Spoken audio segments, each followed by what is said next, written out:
welcome to Flexpo Business 2020.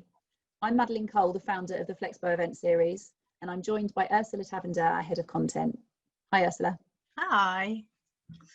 We really wanted to do the welcome note ourselves because this is something that we feel hugely passionate about. At Flexpo, we've been pioneering flexible working way before the pandemic ever happened. And the reason that we do that is we believe that it's the true answer to inclusivity within the workplace. So many demographics are pushed out of the workplace for various reasons. And we're not just talking about mothers or fathers or carers, we're talking about a plethora of different individuals.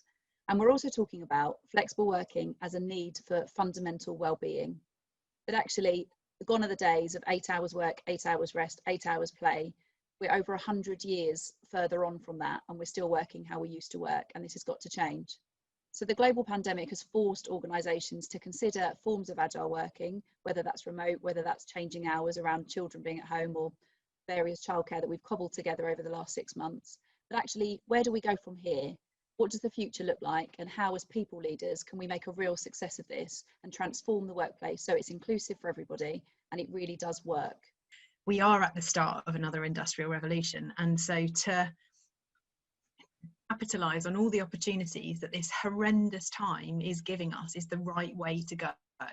And what I've been really, really inspired by as we've put together these 40 speakers for this conference today is that common thread of wanting to be open and share not only what they've done and what they feel, so that our audience today can be really inspired, but actually they've been so generous with wanting to share how they've made it work and the pitfalls and the challenges that they've faced and how they've overcome those, how they've engaged difficult reach demographics and how they've tackled really difficult issues which are universally faced by organisations no matter what sector they're in.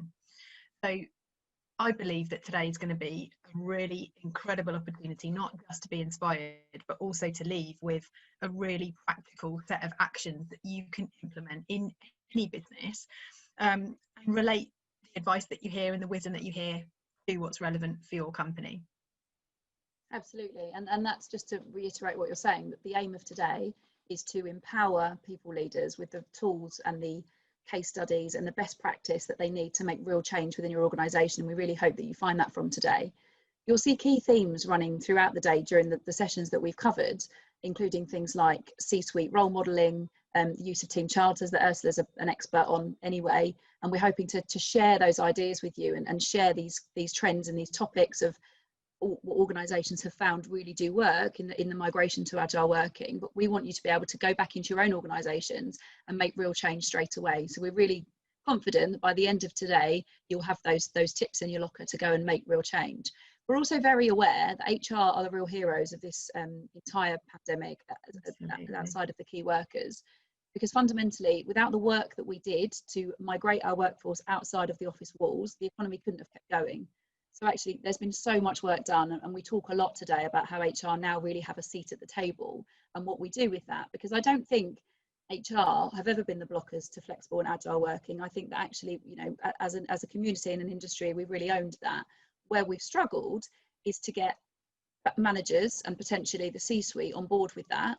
And actually, one of the real challenges for managers is that they've constantly managed through the 8 hours work methodology, which is presenteeism, which is hour contracts, rather than things being project based or focused on the outcome rather than the output.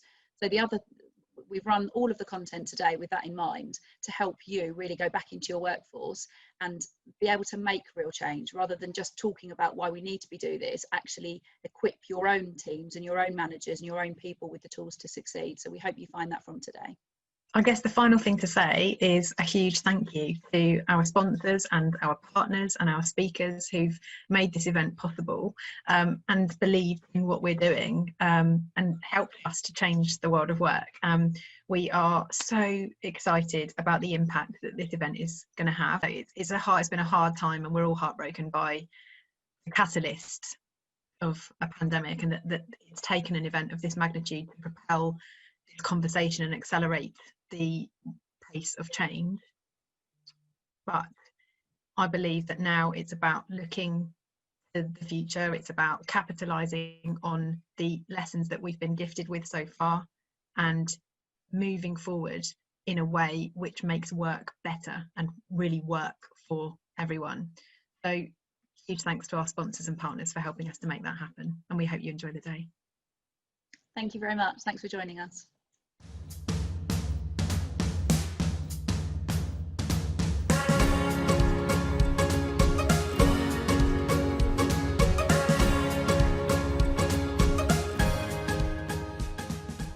We are looking at, in this session, at understanding the impact that COVID-19 has had on gender equality and how we can accelerate the pace of change.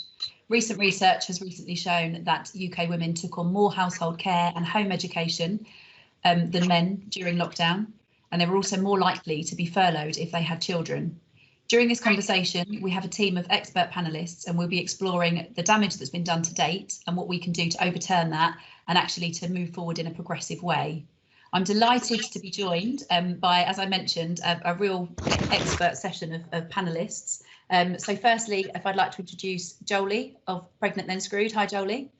Hi.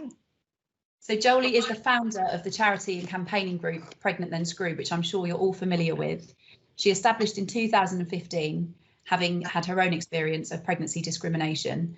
Joeli also writes for The Telegraph. She's the winner of the Northern Power Women Agent for Change Award, is an Amnesty International human rights defender and a member of the United Nations Working Group, Women's Human Rights in the Changing World of Work. She's written a book, Pregnant Then Screwed, The Truth About the Motherhood Penalty, which will be published by Simon & Schuster on the 4th of March next year. I always feel completely in awe, Joeli, when I talk about the work that you've done so far and that I must do more. So thank you so much for joining us today. I'm also joined by Virginia Herlihy, who is the founder of How Do You Do It?, who is a specialist international coaching company, a global organisation founded by Virginia, as I mentioned, in 2006. So How Do You Do It provides support for working parents and their managers.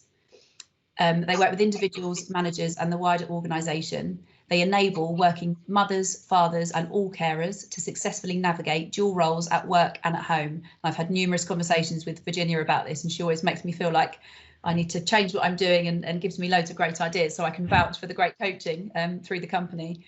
They do this through virtual and face-to-face group coaching and create powerful long-term networks and role models, facilitating best practice across organisations. So she's got some great case studies that she can share with us today. I'm also joined by Anthony Fitzpatrick of Aviva. So Anthony, you've probably all heard of Aviva because they've been doing fantastic work in the flexible working space for a very long time. And Anthony was actually the original creator of the shared parental leave policy that Aviva came up with in 2017. He also created the conflict resolution and mediation policy in 2018. So Anthony, I've gone completely off key, Anthony, sorry, because I started talking about what I know about you rather than sticking to the bio. So Anthony's really keen to talk today about how to promote the philosophy of policy development and corporate values and how that can drive cultural change, greater employee engagement and well-being, along with improved customer experience, which I think is always interesting, how it goes hand in hand, the improvement of an organisation right through to the experience that your customers then get. So thank you all so much for joining us today. I'd like to kick off, if I can, with everybody's thoughts really on the impact that COVID has had to date. So Joeli, if I start with you, I think you've been one of the kind of loudest voices on this and the kind of greatest instigator of the damage that this is doing. So Joeli, over to you. So coronavirus, firstly, to say it's had a really detrimental impact on gender equality. The problems we're seeing are not new problems, they're problems that existed before COVID, and COVID has simply exacerbated challenges that already existed in our system. So what I specialise in is the motherhood penalty, all the challenges that women face when trying to have children and earn a decent living. So they have systematic disadvantage in terms of pay, perceived competence, promotion, all of that stuff. And there are many different factors that create this environment. COVID has had a detrimental impact on every single one of them. So as you said in your introduction, Madeline, you were talking about domestic labour, the fact that women are doing more in the home than men are. And we've seen from the Institute of Fiscal Studies that for every hour that women can do uninterrupted paid work time. Men have 3 hours of uninterrupted paid work time. We know that before COVID, women were doing 60% of the domestic labour compared to men, 60% more of the domestic labour. They were doing more than double the amount of caring for their children. Obviously, coronavirus meant schools were closed, childcare facilities were closed. Yeah. And so this kind of pact that we had that allowed women to go out and work and have children, because there was this whole system in place, it vanished overnight. And so women now have had to take a step back from their paid employment. They're doing much less paid employment than they were before, because they've got to homeschool, they've got to do all this housework. They've essentially got 3 jobs in one. Knock-on effect of that has been that now that furlough is coming to a close, furlough was essentially a waiting room for redundancy. Those women, because they were forced to take this step back from their paid work, are now being pushed out of their jobs because they are being seen as a burden. So we are seeing from our own research that mothers are the first to go. 15% of mothers say they either have been made redundant or they expect to be made redundant in the next 6 months. And just under half of them say the reason they are going to be made redundant is because of childcare. This is a generational rollback in maternal employment. So if we look at what's happened over the last 24 years, it's taken us 24 years to increase maternal employment by 13%. We're seeing that we're going to now reduce maternal employment by more than that.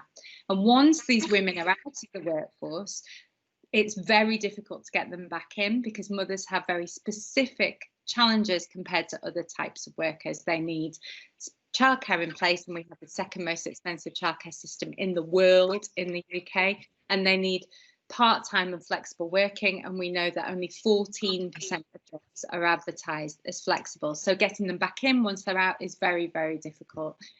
So it's very frightening what is happening at the moment, and we're seeing complete inertia from the government on this issue. It has been raised repeatedly in Parliament, and Boris Johnson's response has been, well, we expect employers to be understanding, as if, you know, all employers are this sort of moral barometer of goodness, and that all they care about is their employees. What they care about at the moment is the fact that they are hemorrhaging money. They're desperately trying to keep their business afloat, and if they see that a member of staff is a problem, inevitably they are going to push them out of the workforce. It's the government's responsibility to step in and smooth over that problem, but they're doing nothing, absolutely nothing at all. Thank you, Joeli. Yeah, I just want to add to a few things you've said there, Joeli. I mean, I think you're absolutely right that what's happening at the moment has always been happening in terms of the things that you're talking about. I mean, women have always have been up until now behind. They're behind at work because they have less senior positions, are less well paid. And they're behind at home because they're doing far more on the unpaid and caring work. And up until now, they've been associated, or women with children have very much been associated with they're the people who do flexible work. And certainly anecdotally in the programs that we run, as well as mentioning the research, but you've already mentioned that, Joeli, we are finding, even during the COVID period when things are very intense with people, and actually organisations are coming to us saying we really need to help our parents, which is a great thing. Who do we have on the calls? 80% of them are women. There's only a small percentage of men who are attending those calls. And when we hear anecdotally from those women, they are the ones who are picking up on more of the home learning. And that's giving them another rod to beat their own back with, because they don't think they're doing a good enough job of being a teacher either, when they're actually not a teacher. So it's a combination of a very difficult set of circumstances. I think the ray of light, and I like to try to be an optimist on this, because I do see some organisations doing some really good things, yours included, Anthony. But the silver lining here is that an enabler, and you've mentioned it, Joeli, of flexible work, of gender equality, is flexible work. And for the first time, men have had to take flexible work in large numbers. And what's positive about that, although we're also hearing, is that they've taken to that very positively, and are wanting that. And as we were talking before this call, Anthony, about the fact that many organisations are finding people want to keep a combination of that, men and women. And as we do more of that, I think there's an opportunity here for organisations and individuals to shift the dial and say, we don't have to go back to that. Men and women can continue to do this. And as men and women continue to do this, that at least can also have a positive impact on what we're doing around gender equality. So I do think there's some light on the horizon from that perspective. Anthony? I agree. Yeah, I agree, Virginia. And I think if there was anything that's positive that would have come out of kind of the past 6 months, I think societally the narrative's changed, because the whole concept of how we work, where we work, when we work has been completely thrown in the air. Yes. And if people, I think, I don't, maybe none of us on the call would have thought in September 2020 we'd be talking about smarter working, flexible working, how that's had an impact. I think that's really forced the agenda, it's forced the narrative. So I think if anything good has come out of that, it's really now challenged those preconceptions around this can't work, where we've proved that actually smarter working, more flexible working can work. You know, a lot of organisations, ours included, have continued to keep our service to the customer completely static throughout the lockdown. So I think it's kind of enabled us to kind of engage with our people, I think, and to understand what it is they need and what it is they want kind of in that employment contract going forward. So I think, yeah, it's been a really difficult time. You know, all the challenges of trying to balance home life, work life, homeschooling, all that. I mean, it's been a really tough time, but I'm confident in terms of, I think it's really pushed the narrative to probably far ahead, I think, of where we ever thought we would get to. And it's now, I think, about keeping the momentum, Madeline, really, of how we kind of keep this on the agenda. Yeah, no, absolutely. And interesting, Anthony, you were saying earlier that Aviva haven't furloughed anybody. How have your, I was just going to ask, in terms of your kind of working parents, how have Aviva supported your working parents? Yeah, so I mean, we made a strategic decision that we wouldn't furlough any of our employees. Obviously, we moved to the home working arrangements very, very quickly. That there were some kind of logistical challenges, particularly around kind of customer contact centres. But, you know, it was kind of making that investment in our people around giving them the tech they needed, giving them the IT equipment that they needed. So kind of taking those parts of that whole thing around anxiety, around how will I do my job? How can I perform in my job? So kind of taking that away. The other thing that we kind of said was we understood, and I think, Joeli, it goes back to what you were saying in terms of the whole thing around balancing all these different priorities, some of which were all colliding at the same time. So we said, look, you know, we understood it was a very, very difficult situation, and we took a flexible approach to say, look, try and do the hours that you can. We understand that there'll be times when you can't, and we've just kind of tried to manage that on a more local basis. So I think reinforcing that, talk to your leader, let's see what you can do, how can we help you, you know. And we've seen people kind of saying, look, I can do some hours in the morning, I need a break mid-morning when I'm doing maybe some schooling, but actually I'm happy to come and do some hours later. So again, it's kind of just changing that whole conversation around, I can do the work, I can support the business, I can support the customer, I can make a valid contribution, but it doesn't necessarily have to be between 9 and 5. Yeah, absolutely. And it's so refreshing to hear about the work that Aviva do, especially as such a large employer, you know, kind of balanced with some of the horror stories that we're hearing. It's amazing to hear that they have furloughed and you have really supported working parents. Joeli, do we, is it too early yet? Do we have any stats on the redundancy fallout in terms of gender equality? We don't have the exact stats. We expect them to be published within the next couple of months that will run up to June, and they will break down maternal redundancy, paternal redundancy, as well as the different genders and how that split is. But we have seen research now from the Institute of Fiscal Studies, from the Citizens Advice Bureau, and from Pregnant and Screwed that is showing that parents, particularly mothers, are much more likely to be pushed out of the workforce. The Institute of Fiscal Studies said that mothers are 50% more likely to be pushed out of the workforce than fathers. Our own research was showing 15% of mothers going to be pushed out, and the Citizens Advice Bureau showed that parents with children under the age of 18 are 3 times more likely to be pushed out of the workforce than all other types of workers. So this is a serious problem. It's not just a problem for parents, it's a problem for disabled people, it's a problem for Black and ethnic minority people as well. If you have any, if you're not a white, middle class, childless woman or man, you can be affected negatively by this virus, and you're much more likely to be pushed out of your job, unfortunately. Yeah, and you're at risk. It's so sad to hear that. And what I have to ask, what's everybody's thoughts on the government cancelling the gender pay gap reporting this year? What sort of message do you think that sends?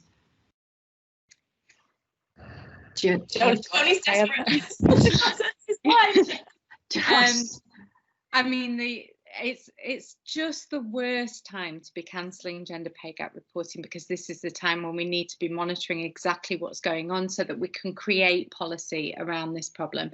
And gender pay gap reporting isn't perfect. It isn't a perfect measure for what is going on in the workforces by any stretch of the imagination, but it is a measure. And it is a way that companies have an opportunity to really dig deep and look at exactly what is happening in their organisations and why women aren't making it through to those higher echelons, why they're staying in lower paid work. There are other measures that we would also like to see implemented along gender pay gap reporting, but it could not be a worse time to cancel gender pay gap reporting.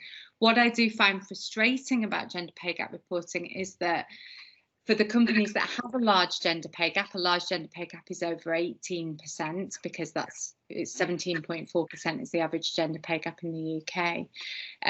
They are then unable to attract the staff that they want into their organisation, and they are chastised by the press. It's not only the responsibility of a company, that gender pay gap, it should be about really good policy across the board. And what I would really like to now see from companies is rather than them subserviently taking this punishment for having a large gender pay gap, to be working with organisations like Pregnant and Screwed to be lobbying the government for a better system and structure in the UK to ensure mothers are enabled to work. And I'm talking about childcare, I'm talking about paternity leave, I'm talking about flexible working legislation. Why companies are not joining forces with us to campaign and lobby the government to do something to change the system is beyond me. Instead, they're publishing these gender pay gap statistics and then, trying to work internally to make things happen for mothers. But it's about a whole system. It's not just about individual companies. Yeah, can I add to that, Joeli, in terms of some learnings? I think, as I've mentioned, that we operate over a number of jurisdictions, and one of them is obviously the UK, but we also operate in Australia. And one of the things I think they do very well, in fact, they're world leading in this, and I think the UK could learn a lot from this, is they have a body called the Workplace Gender Equality Agency, and it is so it's a government organisation. But it's an organisation that all leading employers want to be an accredited employer of choice for. And over the last 5 years, it's measured a whole range of statistics to do with gender. I also wear another hat, so I'm part of a group called Chief Executive Women here with senior female leaders in the country, and we're women leaders enabling women leaders. And we often work with WGEA, exactly as you're saying, to lobby on certain issues that are really important, like childcare is one of the ones at the moment. But going back to WGEA, what they do really well is they've had this 5 years of measuring this data, and all organisations have to put in their data. And then the criteria for being an accredited member and employer of choice continue to increase. They don't just stay static. You have to do more each year to be considered progressive on gender equality. Now that gets a lot of people's attention, and it gets a lot of potential employees in the market, it gets their attention, and people can be called to account. So it's very easy for that to be seen. And one of the things I'm personally very excited about is because they've tracked this data over the last 5 years, they have now been able to prove, using an economics group as well, a causal link between an increase in women in more senior positions and the market share value of a company, to the tune of like millions and millions. So when you start to see that data is what gets us to where we need to get to, data within organizations is critical, and that's why I'm personally disappointed too. I'm being polite about the fact that the report, the gender reporting was cancelled, because what kind of message does that say? Well, actually, we don't really need to report that now. And yet we absolutely need to report that now. And in organizations, I'm tired of people giving me opinions about the fact that actually, I think we're pretty good, versus data that proves that they are. We actually need more data in our organisations, and I think that's a good thing for people to have. Anyway, I'll stop talking now, Anthony. I think you were. No, I was just going to say, maybe in terms of those employers who've really kind of faced into the challenge, and even and accept, are we where we'd want to be on the gender pay gap? But actually, I suspect for those who are really, really keen, whilst it's disappointing that obviously the report isn't going to be done this year, I think there's still the onus that actually, if you're going to do anything, you can't just take your foot off the gas because the report's not there. So I get the point around data, but actually, ultimately you will fall further behind. So hopefully organisations who are really, really wedded to that will continue doing the good things that they're doing, regardless of whether they've got to produce the report or not. So I don't want to undervalue that, because clearly that is a absolutely in a kind of integral part of what we want to see, and that data, as you say, does hold you to account. But I would hope that kind of employers will continue to think that we've got to continue on that journey. We can't just take our foot off the gas for 1 year, because that won't solve anything. I think you're right, and I think the good ones do. I mean, and most of the clients we're working with do. That's probably the reason we're working with them, because they're already progressive like that. I think it's just the message it sends to people outside of that is it's an excuse to put it on the back burner, and we don't need any other excuses for that. So I totally agree. The good ones, I think, will be doing it anyway, Anthony. And I know we talked about recruitment and retention and how we're attracting people, and actually, this could be quite a defining moment where those who have taken their foot off the gas, and the gap does start to increase even more. It highlights the ones who've got really good strategic behaviours that are absolutely hardwired into what they do and how they want to tackle that. So maybe that will help in terms of saying, actually, this is a really good employer, because we know that they continue to do that work even when they didn't have to do the report. To do it. Yeah, absolutely. Joeli, can I just bring you in? I think you wanted to add something then. Aviva obviously do some great work, but I do think, I'm afraid to say from my experience, I don't sit on the positive side. Sadly, I hear all the negative stories. And I personally feel that there are more companies that don't care about this than do care about this. And if we have a government that's going to send out a message that gender pay gap reporting is not important, that's going to have an even further negative impact on the way companies treat gender equality. And they've got to do work. It's not going to happen miraculously. They've got to do the thinking, they've got to understand the problem, and we find that many companies really don't understand the problem, and they've got to spend resources and time trying to unpick those challenges and how they can ensure women want to work for their company and can filter through to the top. We've seen so many incidences of diversity and inclusion managers losing their jobs during this crisis, because diversity and inclusion just isn't important anymore when you're in a crisis. Employers revert to conventional ways of working where the bottom line is king, and all the other fluffy stuff, as they see it as, just disappears. We've seen HR companies offering webinars, seminars, where they can talk employers through how they reduce their expenditure by changing employment contracts. who's that going to affect? That's going to affect women. It's going to affect Black, Asian, ethnic minority and disabled women in particular. We're just seeing a real explosion at the moment of change within organisations that will negatively impact women in particular. I think it's so interesting that we've got such different kind of, and probably every single aspect of what's happening, because obviously, Joeli, with your helpline, you hear the absolute worst of what's going on, and probably very real stories and very human stories. It must be quite emotional, actually, being part of your organisation. Apparently, Virginia, obviously you do as well, because you have the the organisation side of it and some great best practice. But equally, you're speaking to people and kind of living and breathing the parents that are trying to homeschool and manage what they're doing. That's and right. etc.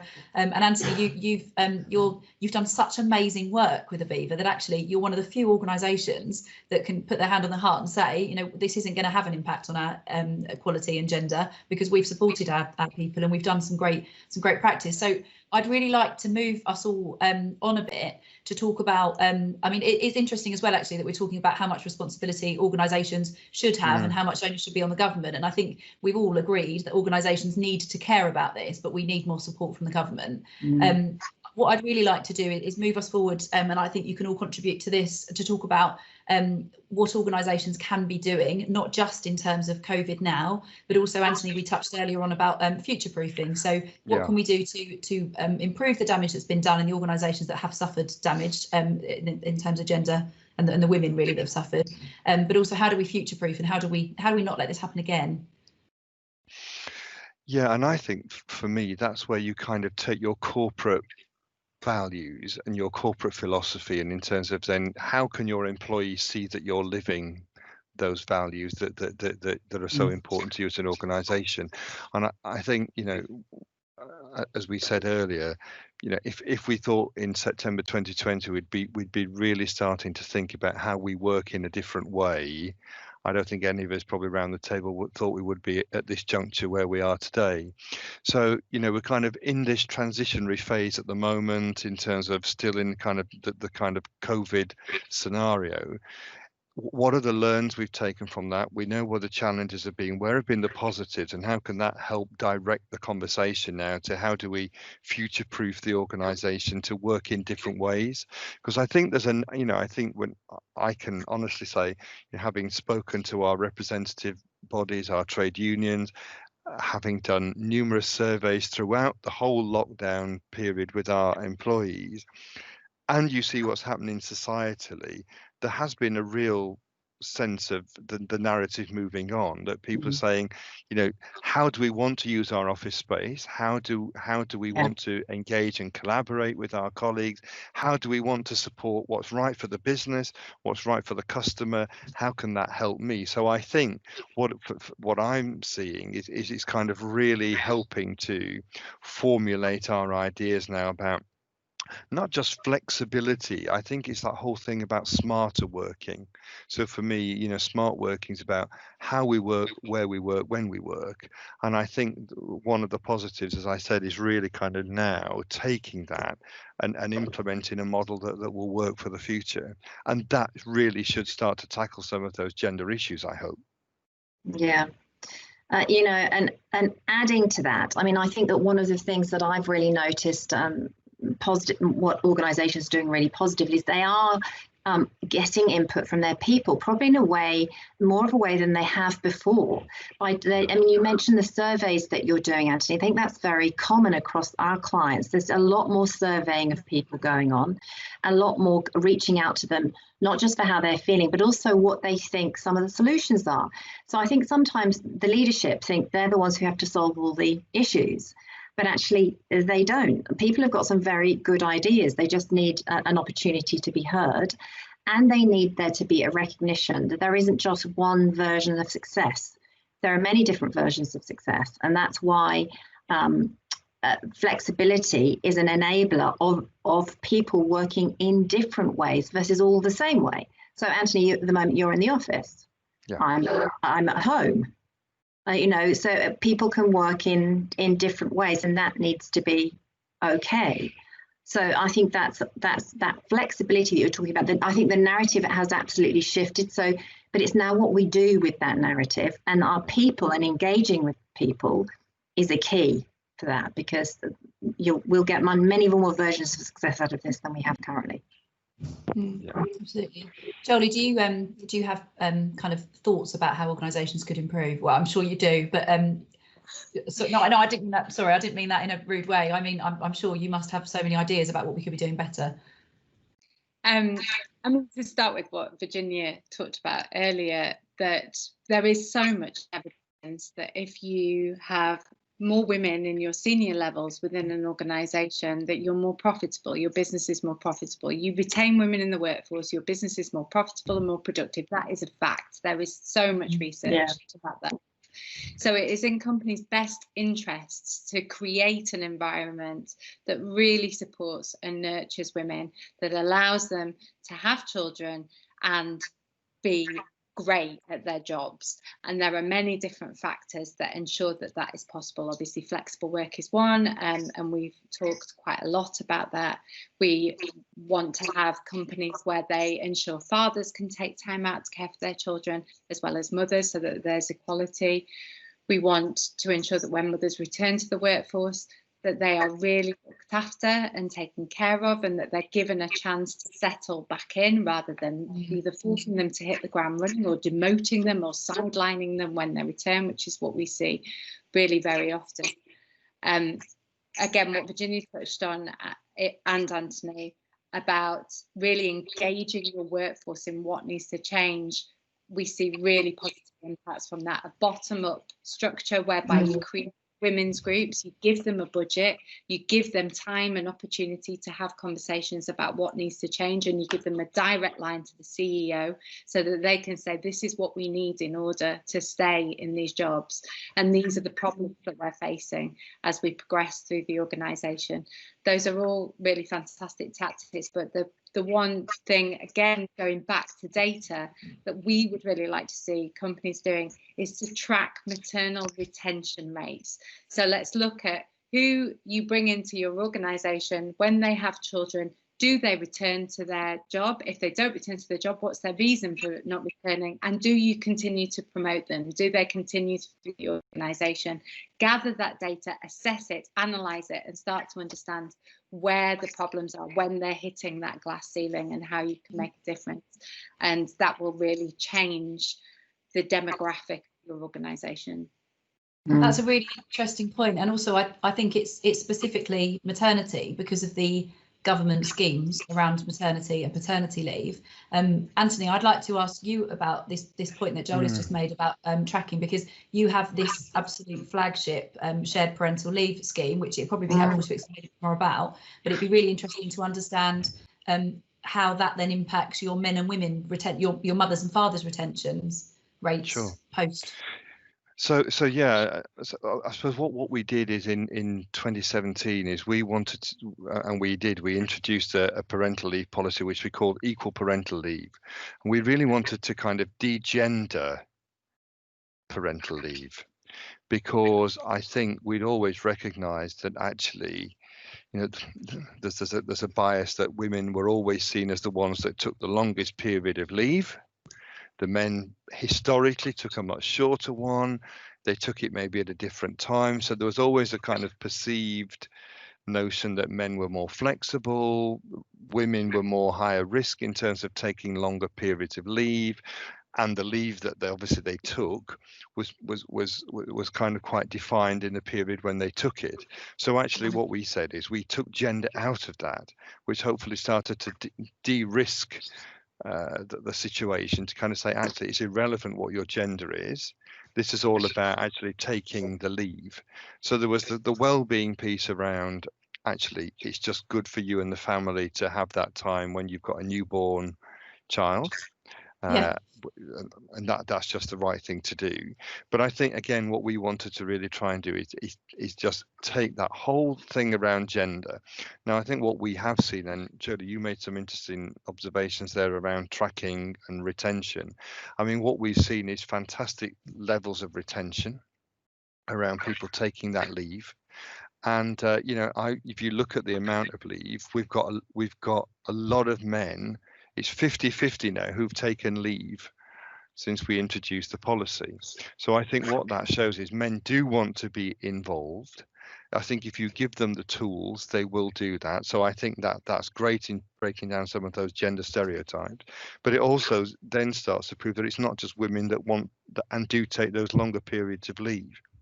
So, I think in terms of from both of those aspects, it's achieved what we wanted. And if I look at the retention rates, Joe, going back to your point, I think the vast majority of our people who've taken the leave have all come back, and which is good, and we are tracking that. So we do regularly track in terms of people that have been on leave when they come back, and as you say, the next thing now is really taking that to the next level in terms of looking at their career and salary trajectories when they come back. Yeah, that's what I was going to add, because I think that what we generally find is that if you only measure the retention when they come back to work, that's a little flawed, because many people will keep the job they're in. They're not going to go, oh, I'm having a new baby, I'm going to change job at the same time. That's generally too much. Where we also need to be tracking it is further down the track, and how are they doing that transition from being back to progressing. So I think the other place where a lot of bias hides is in our processes around evaluation and in our processes around promotion.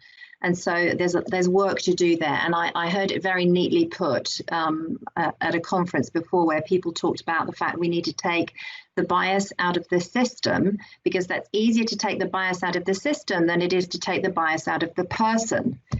And this is very true. Everybody's biased. We're all biased in one way or another. So we need to be looking at our processes and putting them under a tooth comb, and really just under a microscope even, and really looking at, are we doing those fairly? How many people have we got on our panels who are making decisions about the next group of people? And a strategy I came across, a practice I came across, I think it's a brilliant idea, is what's called the why not question. So instead of people being put forward for a promotion by an individual manager, and knowing who some of those people are, and the other people are just not put on the list, the why not approach means if you're not putting them on the list, you have to argue why you're not putting them on the list.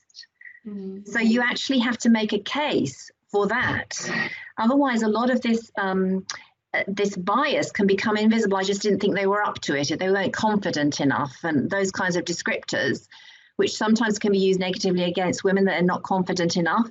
But that's not really an argument for why somebody shouldn't be promoted unless you can explain that in more detail. So I think things like that, we need to put far more attention on our processes internally and who's running those processes all the way through to get that next level.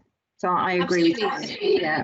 There's a reason why women aren't as confident as men in the workplace. So it's it's just a double-edged sword otherwise, isn't it? How can we just talk about this process and framework versus culture? Because Anthony, you've had an exceptionally high take-up of the of men taking up your shared parental leave scheme. In other organisations, it's not often as high. And I genuinely believe that the gender, and I'd like to talk about this later, that actually this is an at-home issue as well as a workplace issue. Well, I've got a lot to say about that. Absolutely. We started on that one. I know you made me really challenge my husband actually the last time we had a call together. Oh, excellent. Yeah, I'd like to talk about the workplace culture and this idea of we need C-suite leaders, and we need men to feel that they can step up and they can say, actually, it's just as important for me to be at home with the family, or I need to leave early to get the kids. It's not my wife's job to do that. We're a joint team. How important is the culture over the framework and policy, and how do we change culture? This is such a large question that lots of HRBs are asking. I would say it's fundamental, because I always challenge myself and my team to say, when you read the policies, any of our policies, can you see the corporate values in the words? And then how do you make the words a living reality? So that's fundamental. So I think you can have a great, beautiful prose in the policy, but if it's not lived, it's not genuine, it's worthless. So I think, what I think is really important is that you have a consistent message that you keep talking about. You don't kind of do one big announcement and then stop. So you keep that conversation flowing, you keep that on people's minds, you keep it on the radar, And then it just becomes part of how we do things and who we are as an organization, and then to role model. So what we have done particularly is at various junctures throughout the year, since we launched this, and it will be 3 years in November, is we've taken personal testimonials and created internal news stories and videos and tweets and everything that's really brought that to life. That says, actually, this isn't just a policy that sits in the employee handbook. This is who we are. This is what we do. And you can avail yourselves of that. And I think hearing the stories of how people have said what a difference it's made, people have talked about, it's been life-changing for them and their family. That's so powerful. So actually, I think you have to create that narrative, continually talk about it, and create that space where people say, actually, that's great, and I'm going to do that. I wanted to add on that the thing that we hear most, and we've worked now with thousands of working parents and carers, right? So the thing that we hear the most consistently is the inconsistency of behaviour amongst line managers in particular. And one of the things that counters that in the most powerful way is exactly what Anthony's talking about, which is role modelling. So if I don't see you, my manager, not the people, and actually some of the people in the senior leadership team, if I don't see them actively living this policy in some way, I don't believe it's really real. And so I'm afraid to go and ask for it, because that might mean that's going to affect my career. So if we're really serious about wanting to get some traction here, we actually have to be actively having role models, contrary role models to what to the ones that we currently have. So we need far more men actively taking flexible work and parental leave, like you're talking about, and that becoming something that we do, and not just something that we do until we get to a management position, but when we're in a management position and when we're in a senior leadership position. So we need a lot more role modeling going on, and then sharing, as you're saying, the stories. That's incredibly powerful, that sharing the stories. But often these things are quite invisible to people. I completely agree. Having when I first went back to work as a flex worker, I was the only flex worker, none of the managers were, and actually I left pretty soon after because I felt that it wasn't sustainable. Joeli, is that kind of the general consensus that you hear through women, that even if the policy is available, if the company doesn't live it and breathe it, they don't feel that they can do it? It's not taken seriously. Yeah, I mean, you've got to have a policy in place, obviously, but policies are often a PR stunt in our experience, and it's all to do with the biases that exist within your line manager. Unless those line managers believe in that policy and as you say, role model it, then yeah, I mean, it really doesn't trickle down. There's some great examples of CEOs and senior leaders who do live and breathe those policies. You look at PepsiCo's CEO, he has a leave loudly policy, and he believes we've got to be, he says to his staff, I want you to be a hero at work and a hero at home. And he leaves the office at 5 p.m. prompt, very loudly, to go home and bath his children, and encourages other staff to do the same. Those sorts of actions that CEOs and senior leaders can take will really make a difference to employees and how they feel about asking for those policies. And we know from our own research and from other research that employees don't tend to, for example, ask for the flexible working that they want. They ask for the flexible working that they think they might be able to get from their employer. But then, of course, if that's accepted, it's not actually what they need. And so further down the line, they're going to hit problems, and then they're going to end up leaving the workforce. And that goes the same with maternity leave. We hear from lots of women who don't take the amount of time that they want to because they're scared about their jobs and not being able to get back to work. So it's policy and culture, but culture and employers really understanding why that policy is important and why fulfilling that policy will be good for business makes a massive difference. Yeah, and that's where we started from, is in terms of actually this was just good business sense, because actually we want to retain people, we want to retain that quality that enables us to service our customer and to grow the business. So actually you want to use that as a retention tool, You want to use it as a tool to attract people into your organization as well. And I think also from a customer perspective, you kind of say, actually, this company says that they've got these values, and actually we can see them living these values. And I think the question is sometimes from a customer perspective, do I see myself mirrored in that organization? So I think there's a really good business model to say, actually, why wouldn't you do these things? So I think all of that coming together it really is just common sense, but you've got to have the culture to do it. Policy in and of itself is fine, but it will just sit there. You've got to bring that to life. And I think, Joeli, going back to your point, I think, I've seen, in other organizations that sometimes you kind of find the very top level are very bought into that, but then you get to a certain level of kind of more middle management level where it becomes a bit more tricky in terms of how do we resource that, how do we make this work. So I think you've got to continue right through the organization to kind of work with leaders to help them understand how they can do that, that actually that's fine. Yeah, absolutely, which I think some of the work that you do, Virginia, isn't it? It's not just parents and carers, it's also empowering organisations and managers to be able to make it happen. It's absolutely critical. I mean, you've got various levels who are going to be involved in this change. You have got government and you've got the society we live in, you've got our governments, you've got our organisations that sit in that society. And within those organisations, you've got the management group. And those managers, as I've said, are really inconsistent.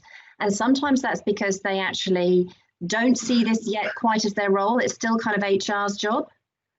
So we're really needing to shift and educate them and shift their mindset around that.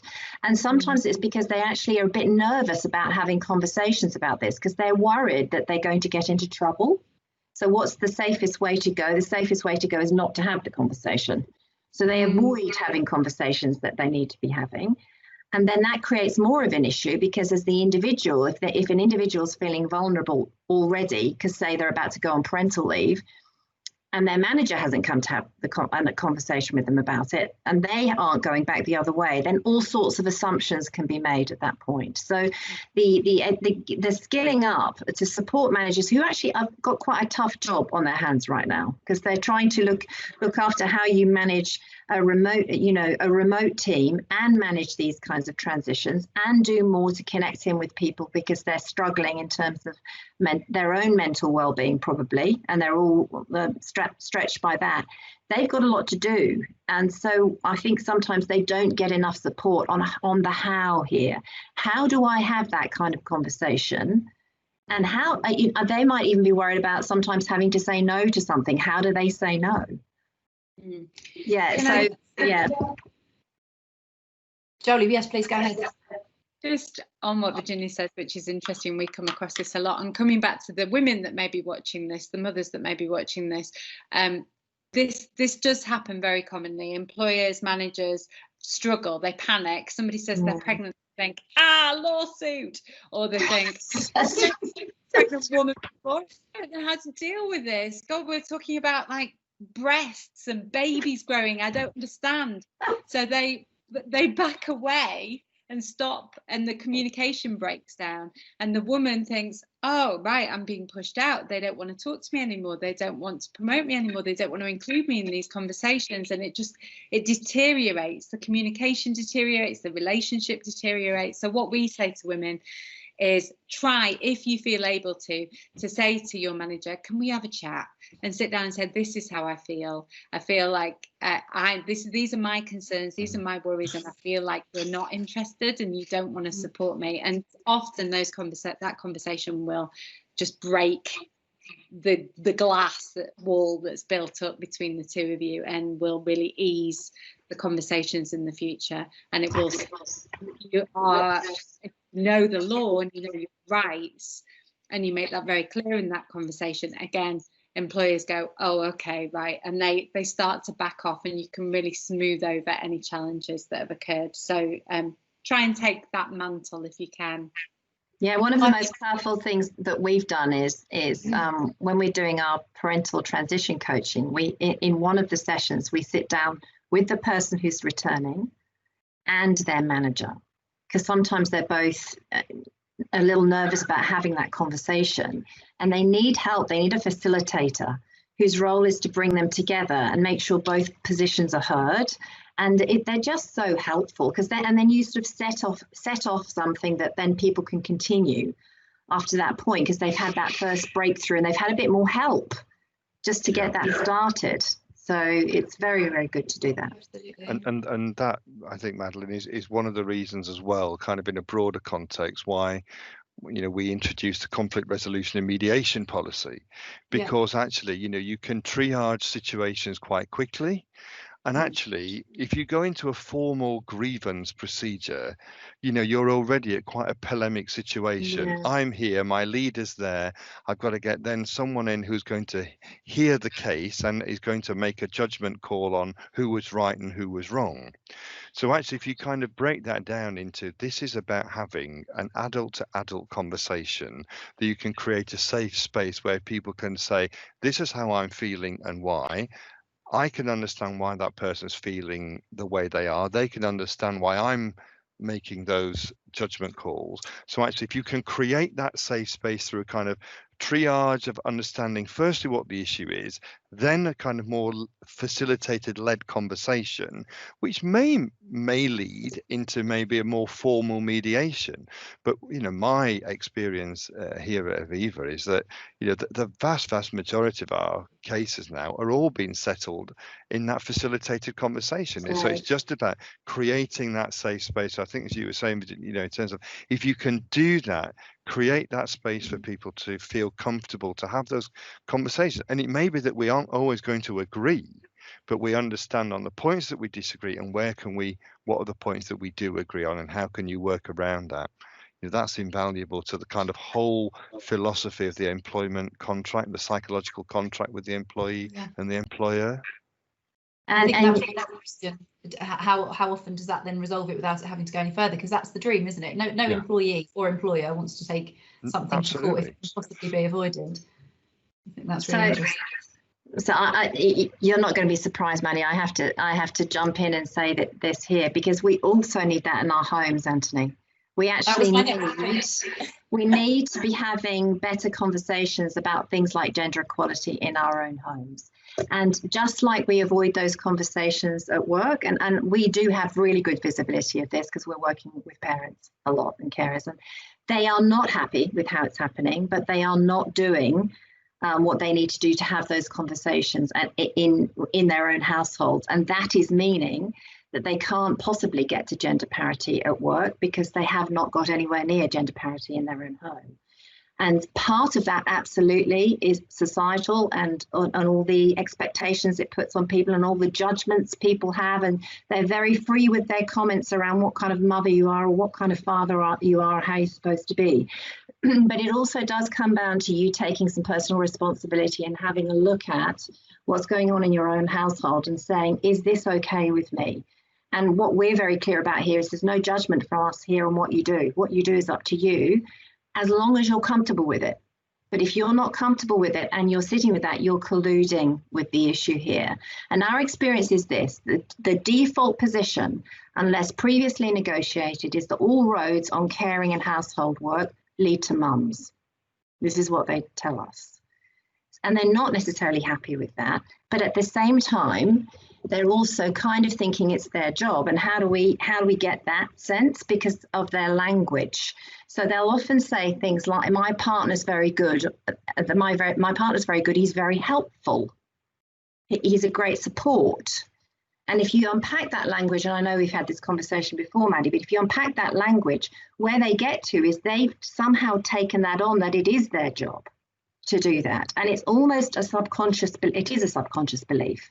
And we kind of wake them up to the fact that actually that's probably come from society or someone else who might have that belief about what they're supposed to do. And they can make up their own mind now. And then making up their own mind might require them to actually do a job description at home for them and their partner at home, like we do one at work. You can do one of those at home and then share things according to that. So I do think there's some responsibility, and there's some responsibility on men who, when we go through a boundaries exercise with the men, what will come out there is that they will be doing things to help, but they're waiting to be told what to do. So they're not thinking about it. They're not taking on the mental load of what their part needs to be. They're waiting to be given their job, and it's a very different approach. So it's not really sharing the care, it's helping with the care. And I think we need to do a lot of work in our own conversations around supporting individuals to have that kind of conversation at home, which is some of the work that we do. So I think that's really, we can't leave that piece out. No, I couldn't agree more. Also, it's important within the workplace. I mean, I've personally been victims of why are you here if you've got small children, of an evening function, or comments like that. So just as much as you're expected to still be ambitious, still put in overtime, still do everything that you would have done before you had any caring responsibilities, you're also then questioned when you do that as to why you aren't at home. So I think it's equally as important to call it out at home and in the workplace. Yeah.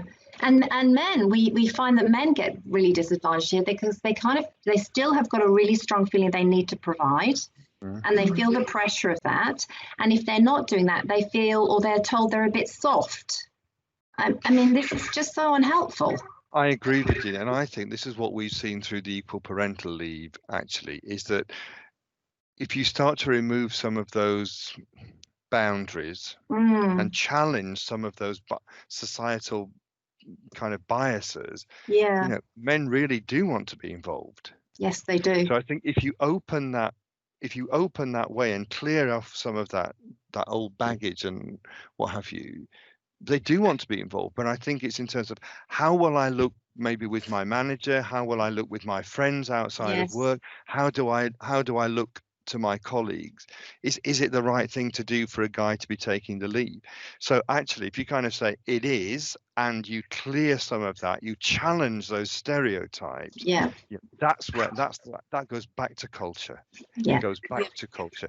And actually, if you can start to change that, maybe, hopefully, I would always say in a few years' time, people won't be talking about, that whole thing around who's taking leave will be a thing of the past. There won't be a gender differentiation. I hope so.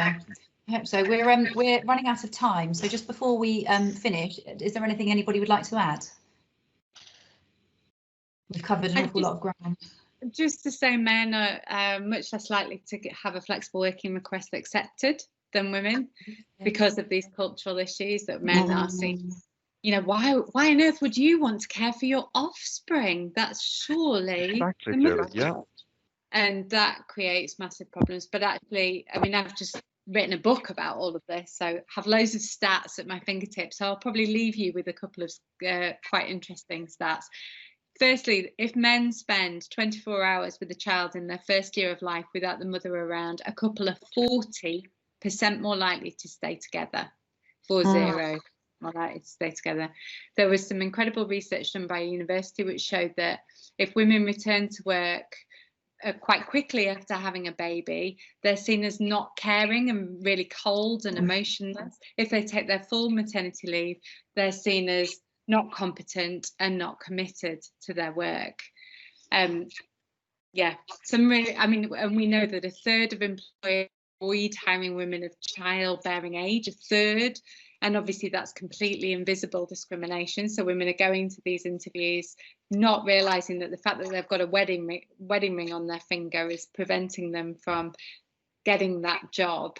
And it's a massive contributor to the gender pay gap. But it's a massively complex issue, is the motherhood penalty. There are so many differences, but companies like Aviva, there are some other great companies as well that are doing what they can to fix this problem. We need to disseminate that information as much as we can and show the business case so that businesses, policymakers start to really up their game and see that this is good for the economy, it's good for families, it's good for business if we fix the problem, and it will reduce child poverty. Children are not poor by themselves, they're poor because their mothers are poor. So this is all about creating a happier, more prosperous country. Yeah, I agree, and I think it's just, large organizations, but organizations really of any size, I think shouldn't underestimate what a difference they can make, firstly to the lives of their employees, their wider families, but also in terms of how that can contribute to a societal shift in the change of that. So actually, I think, as you were saying there, Joeli, in terms of actually how do you then start to change that wider societal narrative on some of these questions and really start to challenge and push the boundaries on some of that. And I think it's through that we will start to see effective and lasting change. And my final word really is that I think this change is going to happen at 4 different levels. It is going to happen at this. We need to see change at the societal and government level. We need to see organisations like Aviva stepping up, regardless of what the government is doing, going, you know what, we're going to have good policies anyway. And we need managers doing their part, because they're the ones who help this happen in practice. And then we need individuals stepping up. And the question that individuals need to ask is one of our favourite questions, obviously, as coaches, is what, if anything, can I do about this? Because there's always something somebody can do. And as you do something, you influence the people around you, and then they influence the people around you, and that's how it happens. So I think there's a responsibility of what, if anything, can I do at all those levels? And that's probably why my business is called How Do You Do It? Yeah, absolutely. Thank you all so much for your time today, and thank you very much to the audience who've taken the time to watch. I really hope that there's some and I'm sure there will be some actual kind of tips and tools for how to make change within your own organisation, and also just some horrifying stats and some support about why this is so important and why we need to take action. So thank you. As I mentioned, I was joined today by Joeli Brearley of Pregnant Then Screwed. Thank you very much, Joeli, for giving up your time today. Anthony Fitzpatrick, who is I have to read your title, Anthony, because it's very long, is the Head of Colleague Experience and Employment Policy at Aviva. So thank you so much, Anthony, for sharing the best practice that you have today. And Virginia Herlihy, the founder of How Do You Do It? Thank you, Virginia. You've imparted loads of wisdom there as well about what we can do as individuals and as organisations. So thank you all very much, and we'll see you on the next session. Thank you. Thank you. Thank you.